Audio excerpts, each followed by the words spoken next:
इसी तरह जीवन को जीने लगे। और हुआ क्या, अंतिम समय के पहले जितना भी दान का धन था वो जिस कमरे में वो सोता था, बाहर वाले कमरे में, बूढ़ा हो गया था तो बूढ़ा होने के बाद कमरा तो बाहर ही मिलता है महाराज, बाहर वाले कमरे में उनको सुला दिया घर वालों ने। और महाराज जितना धन था वो अपने दीवार खुदवा के उसी में रख दिया, ऊपर से लिपा पोती कर दिया। ये बात जो है वो दानचंद नामक व्यक्ति को उनके अलावा बेटा भी जानता था कि पैसा दान वाला यहीं रखे, लाखों रुपया था। उनको लगा कि जब मरते समय स्थिति बन जाएगी, मरने लगूंगा तो तुरंत इशारा बता दूंगा, अरे भैया दान का पैसा है, यहाँ से निकाल लो दीवार खोद के। महाराज कुछ समय और बीता तो शरीर जो है अचेत हो गया, हिलने डुलने नहीं लगा। दान वाला आदमी आया, अरे दानचंद भैया दान का पैसा कहाँ रखे हो, कभी तो दिया नहीं, अंतिम समय में आप बोले थे, हम लोग अंतिम समय में आए हैं, बताओ कहाँ पैसा है। तो वो जिस दीवार में खुदवा के रखवाया था उसी दीवार की तरफ उंगली उठाने लगा। बोलने का पावर नहीं था, उंगली उठाने लगे ऐसे। अब चंदा मांगने वाला बोला कि आपके पिताजी बार बार उंगली इधर क्यों दिखाते हैं दीवार की तरफ। बेटों को लगा कि यदि बता देते हैं कि सारा धन दान वाला इसी दीवार के अंदर है तो तुरंत खोद के सब निकाल ले गए। मंदिर बनाने वाला पार्टी है, सब पैसा ले जाएगा।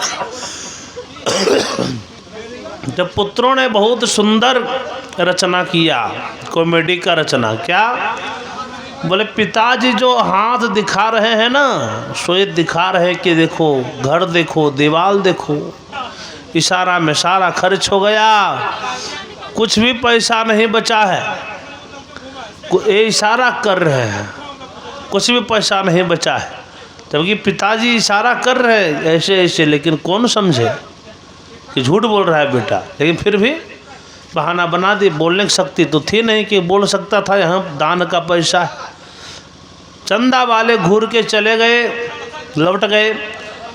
पुत्रों को लगा कि सारा पैसा क्यों दान कर दें, अरे लाखों रुपया हम लोगों का काम आ जाएगा। दीवार खुदवा के निकाल लिया महाराज।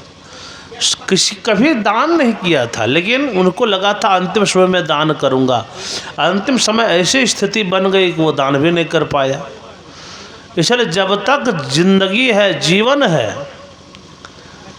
पुण्य है, दान पुण्य है, नाम जप है, कीर्तन है, कथा है, कर लीजिए, बाद में फिर मौका मिलने वाला नहीं है। बेटा अगर कहेगा यहाँ गौदान करना है तो महाराज हो सकता है कि बच्चा दान में भी काम चला दे, पैसा कितना करोड़ों रुपया। तो महाराज जीते जी भी गौदान कर सकते हैं महाराज। तीर्थों में जाके गौदान करिए, अन्नदान करिए, ये जरूरी कि मरने के बाद ही सब होता है, तो वो आपको प्राप्त हो जाती है। बोल बांके बिहारी लाल की जय।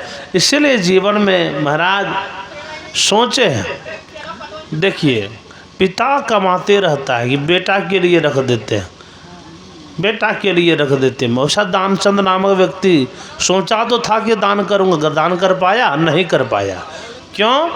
क्योंकि उसको लगा था कि मैं अपने हिसाब से दान करूँगा अंतिम समय में। अरे समय भी आएगा और आप होश में भी रहिएगा, क्या ठिकाना है। जिंदगी का भरोसा है कि किस समय कौन मोड़ में पहुंच जाता है। सज्जनों इस प्रकार से बात है। बोल बांके बिहारी लाल की जय। सज्जनों तो व्रतोपवास मूल बात है। व्रत और उपवास, उपवास माने वास समीपम उपवास। एकादशी के दिन अन्न को त्यागना चाहिए दिन भर। महाराज नहीं निर्जला रह सकते हैं, जल लीजिए, फल लीजिए, लेकिन अन्न का वर्जन करिए, नमक का वर्जन करिए, त्यागिए।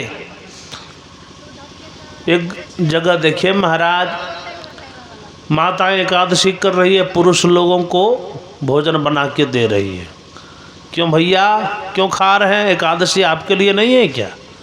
नहीं, पत्नी करती है ना,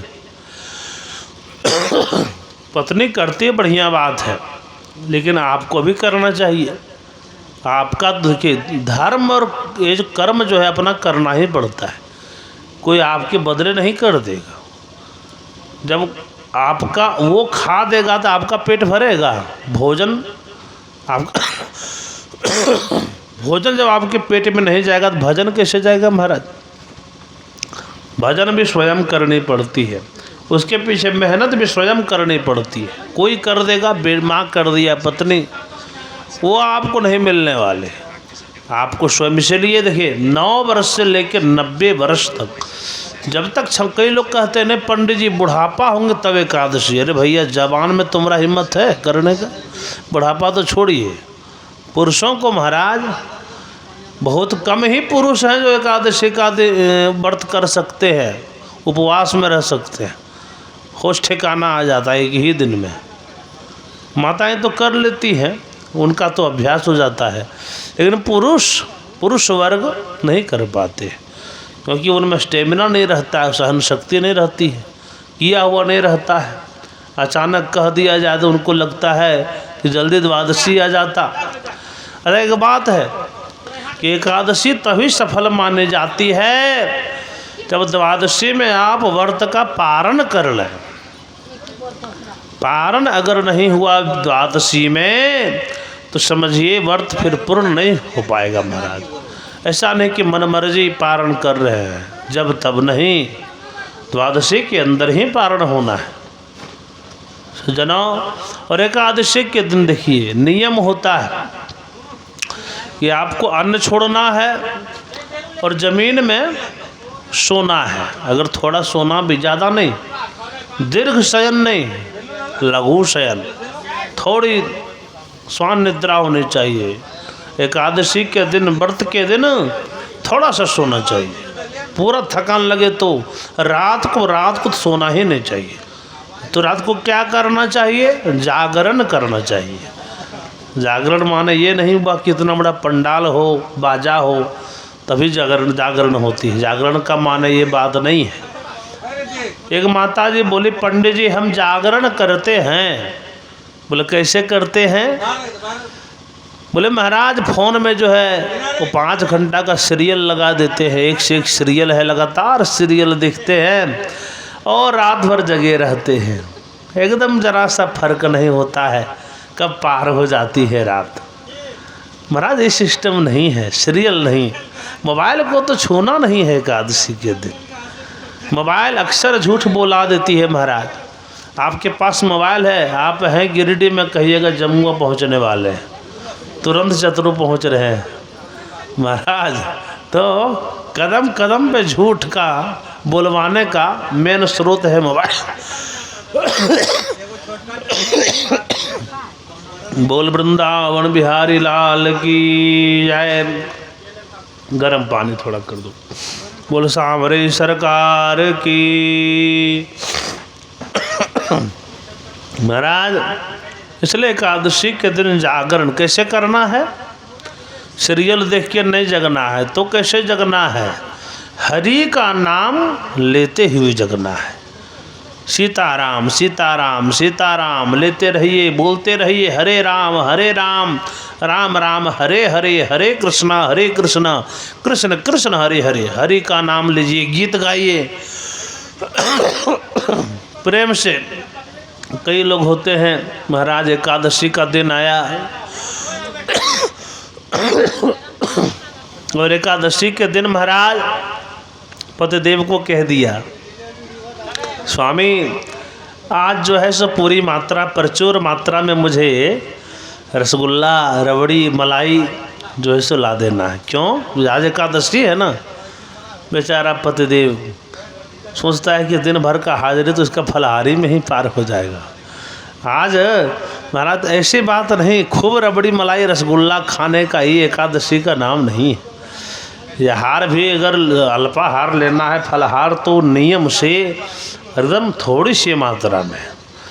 आप 4 गो रोटी प्रत्येक दिन आप खाते हैं, और वो दिन महाराज 10 रसगुल्ला खा गए, 10 रबड़ी खा गए महाराज, तो उससे भी बढ़ के एनर्जी आ गया। तो उतना भी खाना नहीं है, क्योंकि उपवास का माने अन्न छोड़ने का मतलब यह है कि अन्न छोड़ने से मन शांत रहती है, मन स्थिर रहता है। क्यों मन स्थिर रखना चाहिए? क्योंकि मन को हरि से जोड़ने के लिए शांत रहना जरूरी है, चंचलता नहीं आनी चाहिए। और भोजन करने से चंचलता बढ़ जाती है। कम भोजन करने के लिए कहा गया है, एकदम नहीं, नक्त भोजनम। क्यों? मन स्थिर रहेगा, तब इसका ध्यान भगवान में लगा हुआ रहेगा। यह विधान है। एकादशी के दिन महाराज इस प्रकार से हरि का नाम लेते हुए कई माताएं होती है, शाम हुआ 8 बजा 9 बजा, वही पलंग पे दीवान पे चली गई जो पहले सोती थी, आराम से सोई। नहीं, नियम गलत। आपको नीचे शयन करना चाहिए। नीचे महाराज किसी पलंग, किसी दीवान, नीचे आप पुआल को बिछा करके, कंबल हो महाराज, इस तरह से शयन बिस्तर लगा करके आपको शयन करना चाहिए हरि का नाम लेते हुए। और कई माताएं होती है थकी रहती है, बस उसी तरह उलट गई, रात भर खर्राटे मार के सोई नहीं।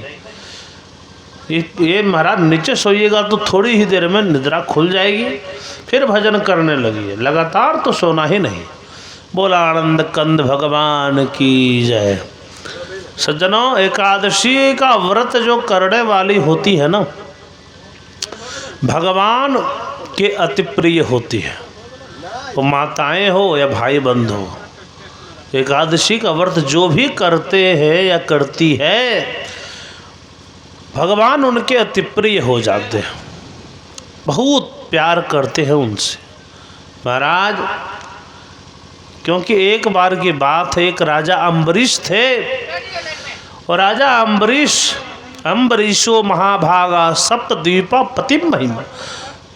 राजा अम्बरीश बहुत बड़े राजा थे, 7 द्वीपों का मालिक थे महाराज, बहुत बड़े सम्राट थे। एक बार की बात है कि वो 24वां एकादशी करते थे। एक बार की बात है कि एकादशी कर चुके थे महाराज, और द्वादशी का अगले दिन में जो है बहुत कम समय, एक द्वादशी थी महाराज, तो उनको लगा कि समय पर पारण कर लूँगा। तब तक महाराज दुर्वासा मुनि आ गए। दुर्वासा मुनि आ गए शिष्यों के साथ में, शिष्य मंडलियों के साथ में।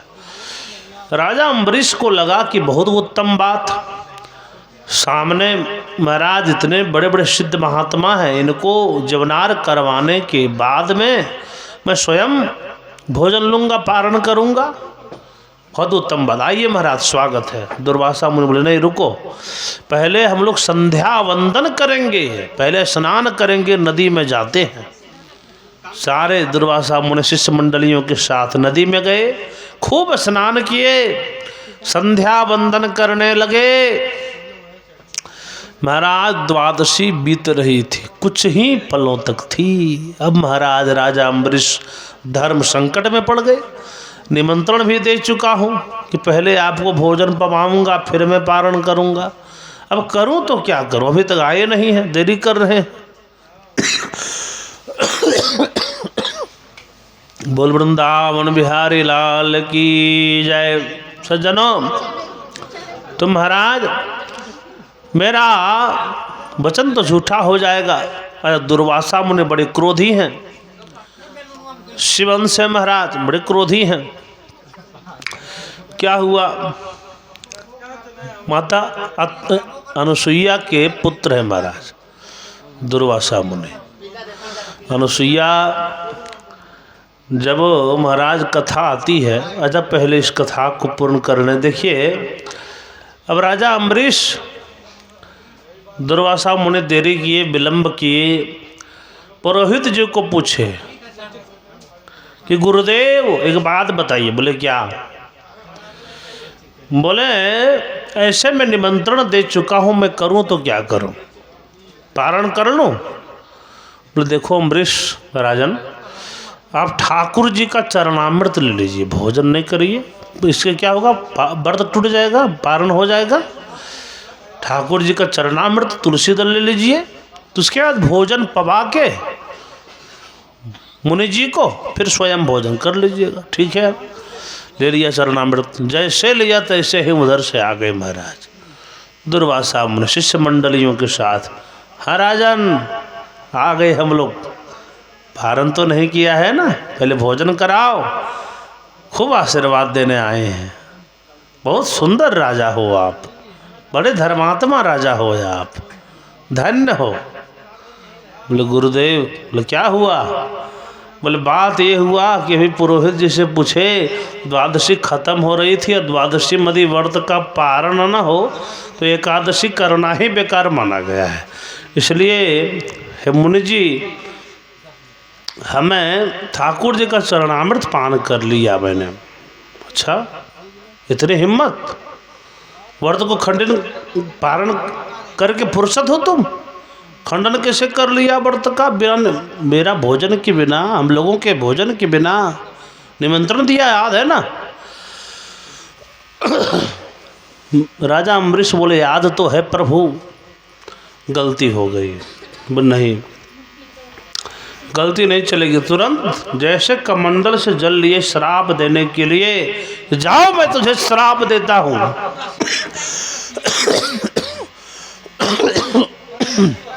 जैसे इतना बोले महाराज, वो तुरंत ही महाराज भगवान विष्णु का सुदर्शन चल पड़ा, उसको उठा के यहाँ करने बोले। जजमान जी को यहाँ बैठना चाहिए, आइए इसको उठा के वहाँ करिए। बोलवा के बिहारी लाल की जय।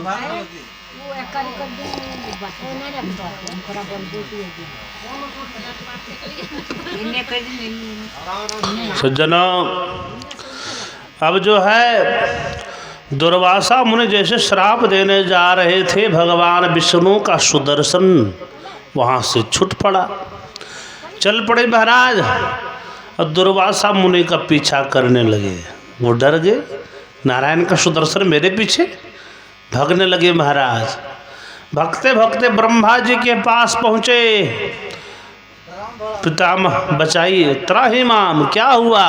तो नारायण भगवान का सुदर्शन, प्रभु का सुदर्शन मेरे पीछे पड़ा है मेरा प्राण लेने के लिए। क्या किया था? बोले किए कुछ नहीं थे प्रभु, बस अम्बरीश को श्राप देने जा रहे थे। क्यों? बोले एकादशी का व्रत किया था और निमंत्रण देकर बिना भोजन पवावे खुद पारण कर लिया। तो क्या एकादशी? बोले हाँ एकादशी किया था। बोले एकादशी डिपार्टमेंट मेरा नहीं है, आगे बढ़िए। भोलेनाथ के पास गए, भोलेनाथ बचाइए, भगवान नारायण के सुदर्शन से बचाइए, त्राहिमाम त्राहिमाम। क्या किए थे? बोले एकादशी व्रती अम्बरीश को मैं श्राप दे रहा था। बोले कदापि उचित नहीं, ये नारायण के एकादशी करने वाले जो भक्त हैं उनसे मैं नहीं, बीच में नहीं पड़ने वाला, आगे बढ़ो। पहुंच गए वैकुंठ महाराज नारायण के पास। बोले प्रभु त्राहिमाम, अपने सुदर्शन को रोकिए, नहीं तो मेरी जीवन लीला समाप्त हो जाएगी, मैं मरना नहीं चाहता। नारायण बोले किसका सुदर्शन? बोले आपका सुदर्शन।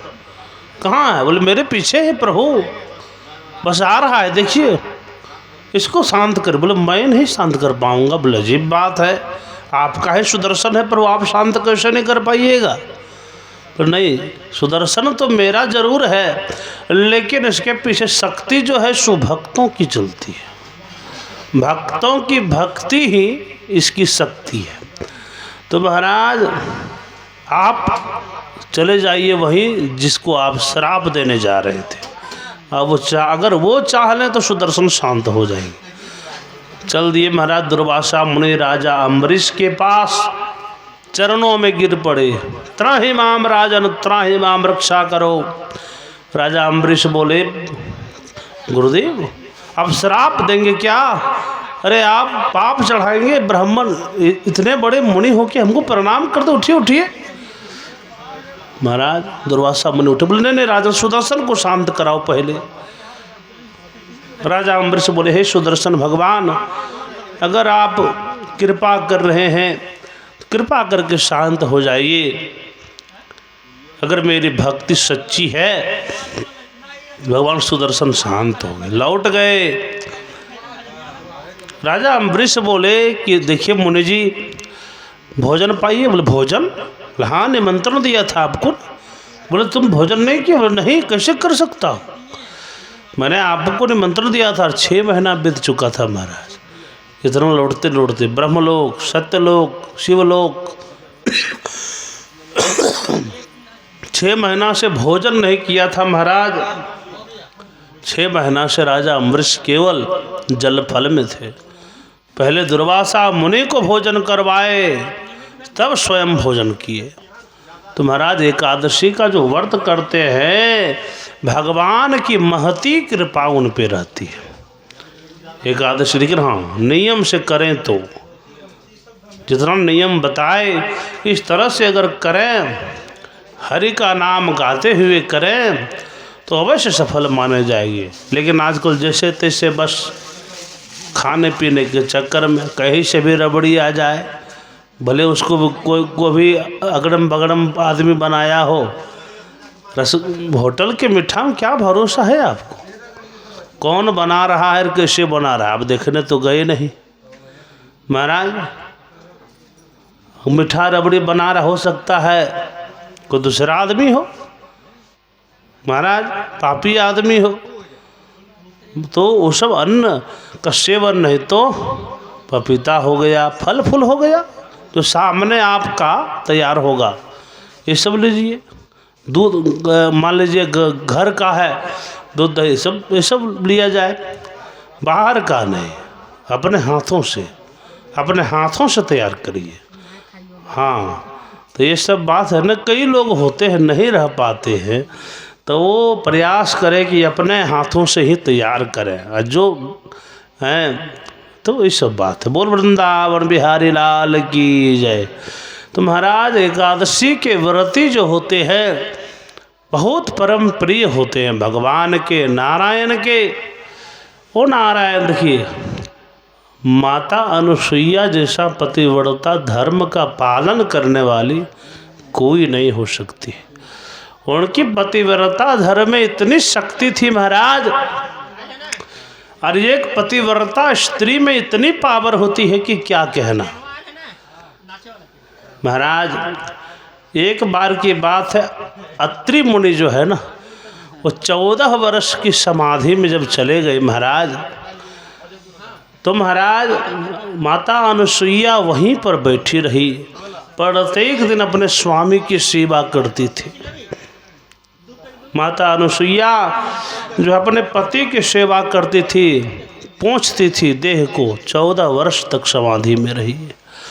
अत्रि मुनि रहे, पालन किया, पतिव्रता धर्म का एकदम से पालन की महाराज। 14 वर्षों तक समय बीतता गया, घनघोर अकाल पड़ गया था। वो अकाल में वो सेवा कर रही थी महाराज अपने पति की।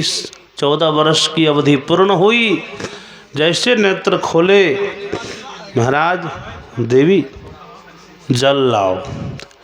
अब मुनि को पता ही नहीं कि इतना बड़ा घनघोर अकाल पड़ गया है, उनको पता ही नहीं। माता अनुसुईया को लगा कि अगर यदि मैं कह देती हूँ कि अकाल पड़ गया है तो पतिव्रता धर्म का उल्लंघन हो जाएगा। यदि मैं कह देता हूँ कि पानी कहीं नहीं है, मैं कहाँ से लाऊंगी, तो ये भी पतिव्रता धर्म का उल्लंघन हो जाएगा। स्वामी आज्ञा दिए है पानी मांगे, जल मांगे, देवी जल लाओ, तो मुझे तो लाना ही पड़ेगा। माता अनुसुईया चल दी, पात्र लेके चल दी, कहीं जल का ठिकाना रहे तब ना, कहीं जल का ठिकाना नहीं है। तो क्या देखती है महाराज कि माता गंगा स्वयं रूप धारण करके आती है। उनसे पूछती क्या ढूंढ रही हो माते, माता अनुसुईया क्या ढूंढ रही हैं? साक्षात उनकी कृपा ये तो जान गई। अनुसुईया के पास कम शक्ति नहीं थी कि मैं माँ ये माता गंगा है। चित्रकूट की बात है ये महाराज, चित्रकूट की वो जान गई। तो गंगा मैया बोली कि देखो आप 14 वर्ष अपने पति की सेवा किए। देखिए गंगा मैया में पाप धोने जाते हैं हम लोग ना, पाप धोने जाते हैं। राम तेरी गंगा में ली हो गई, पाप यों के पाप धोते धोते। इतने पाप धोते हैं हम लोग महाराज, लेकिन गंगा मैया वो क्या करती है, हम लोग पाप धोके तो चकाचक हो जाते हैं महाराज, और गंगा मैया उसी पाप को जो है समुद्र में मिला देती है। समुद्र से बादल में चला जाता है और वही बादल के द्वारा सबों के ऊपर खोपड़ी में भगवान फिर से बारिश करवा देते। गंगा मैया पवित्र हमेशा रहती है महाराज। तो वो एक बात बोली कि देखो अनुसुईया माते, 1 वर्ष का फल यदि आप दे देती है तो मैं यहीं पर वास कर जाऊंगा। अनुसुईया माता प्रार्थना करने लगी, माते मेरी इच्छा भी यहीं वास करिए। महाराज बोले 1 वर्ष का पतिव्रता धर्म का जो फल है सो मुझे प्रदान कर दीजिए, मैं यहीं वास कर जाऊं। माता अनुसुईया कहने लगी, हे प्रभु यदि मैं सच्ची भक्ति करती हूँ तो 1 वर्ष का पतिव्रता धर्म का फल मैं माँ गंगा को समर्पित करती हूँ। क्योंकि माँ गंगा एक पतिव्रता स्त्री भी अगर स्नान करते गंगा महारानी में तो गंगा मैया पवित्र हो जाती है। एक पतिव्रता स्त्री यदि महाराज गंगा मैया में स्नान कर लेती है ना तो महाराज करोड़ों पापी को स्नान भी कर लिया है तो कोई फर्क नहीं, माता गंगा पवित्र हो जाती है। महाराज जैसे इतना बोली, जोर से गरजाहट हुआ, बादल गरजे, भगवान भोलेनाथ आए। धन्य हो देवी। महाराज एक गड्ढा खोदो, गड्ढा खोदी, वहीं से माँ गंगा प्रकट हो गई। उस गड्ढे में से चित्रकूट में महाराज तो प्रभु कृपा से महाराज महादेव की, अच्छा अत्रेश्वर महादेव भी है चित्रकूट में। महादेव जी वरदान मांगने बोले कि वरदान मांगो, तो वो बोली कि अगर माँ गंगा आ ही गई है तो प्रभु आप भी यहीं विराज जाइए ना, और भी आनंद आता, और भी आनंद आता। तो महाराज भोलेनाथ अत्रेश्वर महादेव के रूप में वहाँ विराजमान किए चित्रकूट में। बोल अत्रेश्वर महादेव की जय। महाराज प्रणाम करके शिवलिंग रूप में भगवान भोलेनाथ विराजमान हो गए। माता अनुसुईया जल लेके गई अत्रि मुनि के पास।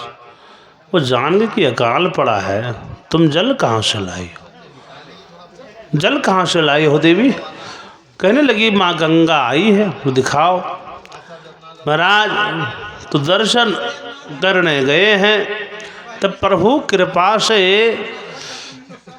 अनुसुईया माता पतिव्रता धर्म देखिए, मन कर्म मन वचन से कहता है, जो स्त्री काय वचन मन पति पद प्रेमा, शरीर से मन से वचन से जो पति के चरणों से प्रेम करती है, हृदय से प्रेम करती है, वही तो पतिव्रता स्त्री कहलाती है। आजकल है नहीं महाराज, बहुत कम ही है।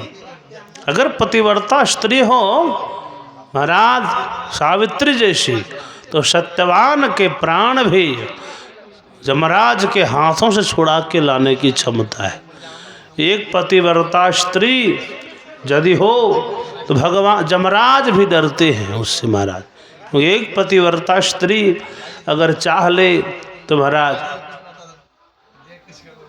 बोल वृंदावन बिहारी लाल की जय, बोला आनंद कंद भगवान की जय।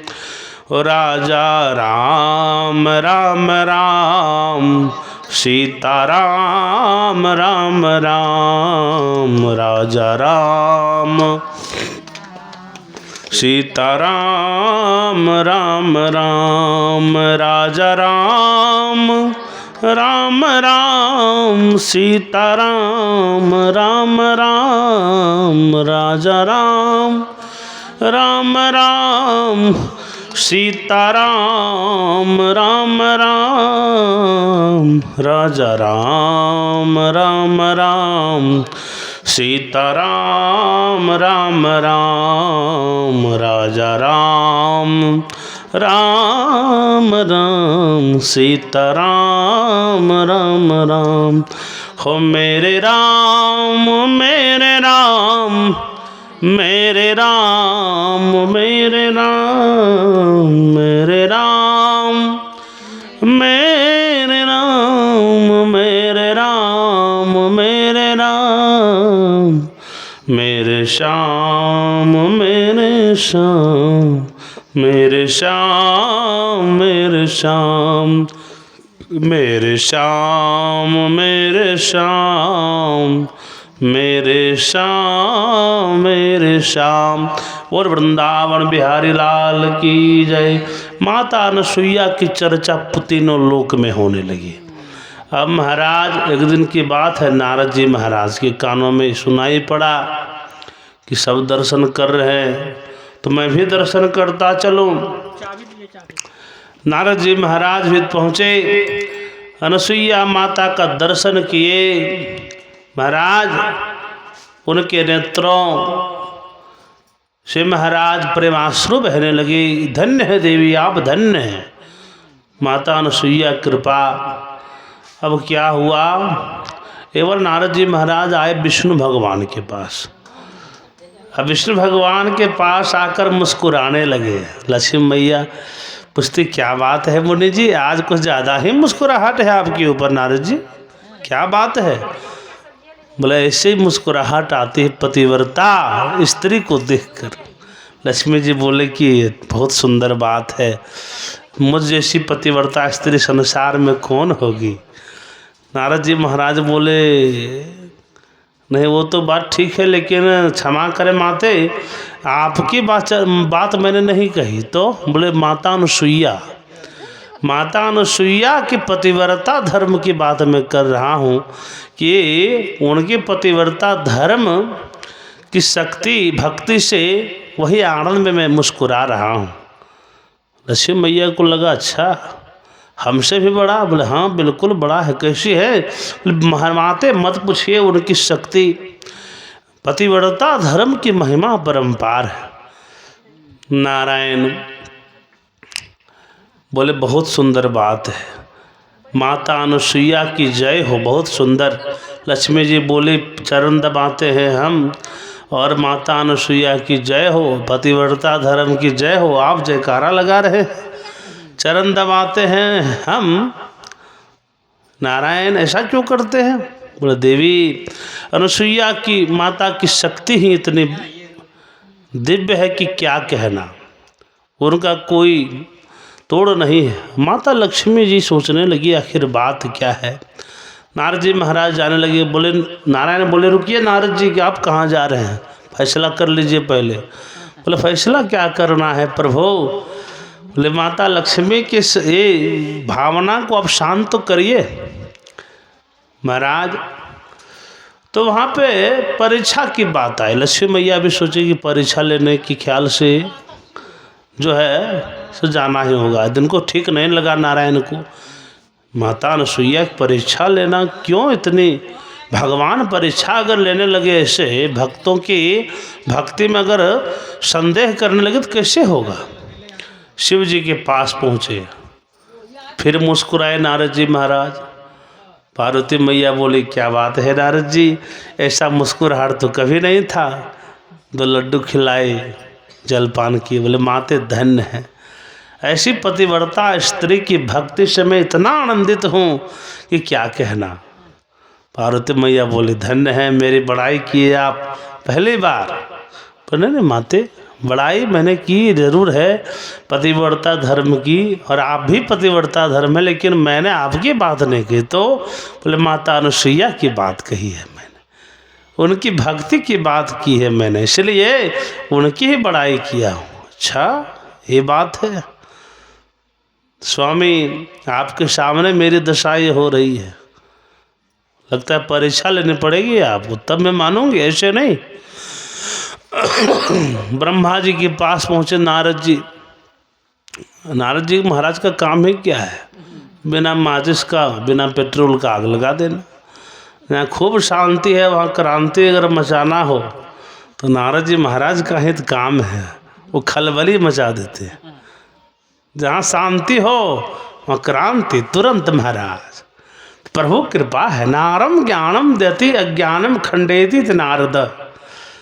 महाराज नारद जी महाराज ब्रह्मा जी के पास पहुँचे, वहाँ भी वही हाल किए, वो तीनों जगत खलबली मचा दिए। ब्रह्मलोक में मुस्कुराने लगे। सरस्वती मैया, क्या बात है नारद जी, यहाँ भी मुस्कुरा रहे हैं आप, पहली बार जीवन में देखी कि आप मुस्कुरा रहे हैं। ये तो सदैव कुछ ना कुछ तो पूछने के लिए आते हैं, पिताजी ये बता दीजिए, पिताजी ये बता दीजिए। ब्रह्मा जी के बेटे हैं महाराज नारद जी, क्या बात है। बोले माते ऐसी पतिव्रता स्त्री को देख के क्यों नहीं मुस्कुराऊं। सरस्वती मैया बोले अच्छा पहली बार बड़ाई, इससे पहले तो कभी नहीं हुई मेरी बड़ाई। पतिव्रता तो मैं हूँ ही, प्रभु कृपा से जरूर हूँ, हमसे बड़ा पतिव्रता स्त्री कौन होगी संसार में। बोले नहीं माते, वो बात मैं नहीं बोल रहा हूँ कि मेरा कहना यह है कि माता अनुसुईया जैसा पतिव्रता स्त्री, इसके बारे में, इसकी भक्ति से मन आनंदित हो ही जाता है। अच्छा हमसे बड़ा? बोले बिल्कुल। ब्रह्मा जी बोले बिल्कुल, माता अनुसुईया की कृपा ही इतनी दिव्य है कि क्या कहना। नारायण तो चल पड़े परीक्षा के लिए जबरदस्ती।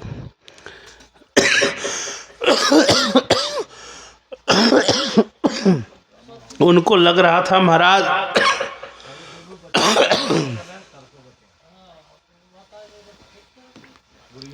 उनको लग रहा था कि हम ही परीक्षा लेने जा रहे हैं और कोई नहीं जा रहे हैं, लेकिन मार्ग में भोलेनाथ मिल गए। बोले क्या बात है राम प्रभु, धन्य है, प्रणाम। शिव जी भी बोले प्रणाम। दोनों एक दूसरे को इष्ट मानते। कि इधर का यात्रा आपका? बोले हाँ चित्रकूट जा रहे हैं। तो चित्रकूट तो मैं भी जा रहा हूँ, किसके यहाँ जा रहे हैं? ये परीक्षा वाली बात आपका भी है क्या? बोले हाँ मेरा भी वही बात है नारायण, क्या किया जाए, देवी जी की विचार ही ऐसी आ गई, मैं क्या करूं। कुछ दूर आगे बढ़े तो ब्रह्मा जी भी देखे। बोले परीक्षा में जा रहे क्या? बोले हाँ बस वही बात है नारायण भोलेनाथ, क्या करूं। पहुंच गए महाराज ब्राह्मण रूप धारण करके, ब्राह्मण रूप धारण करके पहुंच गए। माता अनुसुईया के दरवाजे पर पहुंच गए, बहुत स्वागत करी। आइए महाराज, ब्राह्मण देव है, संत महात्मन आइए, स्वागत है आपका, भिक्षा लीजिए। बोले नहीं, हमको आधा वस्त्र में आकर के आपको भिक्षा देनी होगी, जो है तभी मैं ग्रहण करूँगा, नहीं तो ऐसे ग्रहण नहीं, आधे वस्त्र में आओ। महाराज अब अनुसुईया माता को लगाए, कौन है भाई, ऐसी भाषा, ऐसी बात। वो तो उनके पाँव से जमीन खिसक गई महाराज। अनुसुईया माता तो घबरा गई, ऐसी बात को पहली बार कोई बोल रहा है हमसे। वो सोचने लगी करूं तो क्या करूं, तो इतनी शक्ति थी महाराज कि वो देख लिए, अपने नेत्र से देख ले कि तीनों कोई साधारण नहीं, ये तीन महात्मा नहीं, तीन परमात्मा के स्वरूप है महाराज। तो पतिव्रता धर्म का रूप देखिए, जैसे पानी निकाल के छिड़की महाराज, एक वचन में तीनों बाल रूप में हो गए। तीनों बालक बन गए महाराज, ब्रह्मा विष्णु महेश बाल रूप में हो गए। बढ़िया से भोजन बनाई पवाई, भोजन पाली महाराज, प्रेम से पाली। और तीनों देवियाँ इधर परेशान है, लक्ष्मी जी और पार्वती जी और सरस्वती जी, तीनों खोज रहे हैं, अभी तक लौटे नहीं हैं। कैसी परीक्षा चल रही है, अभी तक स्वामी हम लोगों के लौटे नहीं हैं, क्या हो रहा है। महाराज वहाँ गए तो बस देखते हैं बाल रूप में विराजमान हैं तीनों, ब्राह्मण रूप में। बोले इतने छोटे छोटे मेरे स्वामी हो गए। सज्जनों आ गए, तीनों देवियाँ आ गई। माता अनुसुईया जान गई कि तीनों परमात्मा ही हैं। तीनों देवियों ने दर्शन दिया, भगवान ने दर्शन दिया। धन्य है माता अनुसुईया और आपका पतिव्रता धर्म, जय जयकार हो आपकी, जय जयकार हो, आप धन्य हैं। क्या वरदान चाहिए सो बताइए, वरदान क्या चाहिए।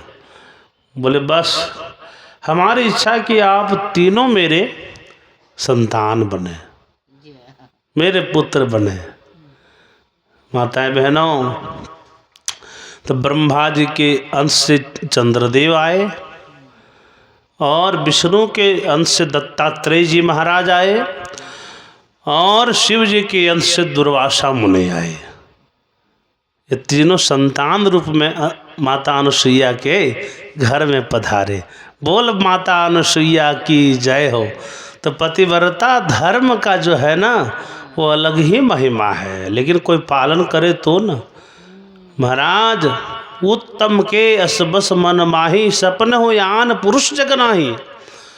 पतिव्रता स्त्री का धर्म है महाराज कि स्वप्न में भी, सपने हो आन पुरुष जग नाही, स्वप्न में भी कोई पुरुष का वो दर्शन न करे, किसी का चिंतन न करे। लेकिन महाराज आजकल चिंतन तो छोड़िए, विवाह के बाद भी कल्याण हो रहा है, 2 बच्चे हो गए फिर भी मन की पूर्ति नहीं हुई है, फिर अन्य शादियां कर रही है। तो ऐसे पतिव्रता धर्म, ये तो पतिव्रता धर्म को चौपट करने वाली स्थिति है। तो ये सब समझे, जीवन में कभी ज्ञान नहीं लिया, सत्संग नहीं किया, इनको लगता है कि पशुवत जीवन है। आज इसके साथ भोग किए, कल उसके साथ किए, जीवन भोगमय, जोगमय जीवन को भोग में बना देना। बोला आनंद कंद भगवान की जय। तो सज्जनों मूल बात यह है। तो इस तरह से महाराज मध्यम पर पति देखे कैसे, भ्राता पिता पुत्र निज जैसे। महाराज तो महाराज मध्यम यही है कि देखे भी, उत्तम तो दूसरों को देखती ही नहीं है मस्तक उठा के, किसी भी पति को, दूसरे अन्य पुरुष को। लेकिन मध्यम भी अगर है तो देखना भी है, तो किस रूप में, अगर बराबर रूप में है तो भ्राता, और बड़े हैं तो महाराज पिता, छोटे हैं तो पुत्र। इस दृष्टि से देखना है। आज का समय दुर्दांत है महाराज। मोबाइल में देख रहा था कि कोई अपने भतीजा के साथ क्या क्या महाराज दुर्दांत घोर कलिकाल का प्रभाव आ गया है। वैसे नहीं कहा जाता है, फिर से देखिएगा अचानक संसार में विकृतियां जो फैल रही है ना, संसार के नाश का मूल कारण वही बनेगा। लोग कहते हैं कि महाराज कलयुग बहुत है, ठीक है 4,32,000 वर्ष आयु है, लेकिन ग्रहण लग रहा है। एक ग्रहण में महाराज कई हजार वर्ष की आयु क्षय हो जाती है संसार की। तो कब किस दिशा की ओर संसार जाएगा ये किसी को ठिकाना नहीं है। लेकिन पतिव्रता धर्म का पालन ये आज के समय में कैसे, देखिए संसार देखिए रहे, किसको नहीं पता है। जो पालन करता है उसका बेड़ा पार हो जाता है, जो पालन नहीं करता है उसकी दुर्गति हो जाती है। बोल बांके बिहारी लाल की जय। जीवन है तेरे हवाले मुरलिया वाले, जीवन है तेरे हवाले मुरलिया वाले, ए हो मुरलिया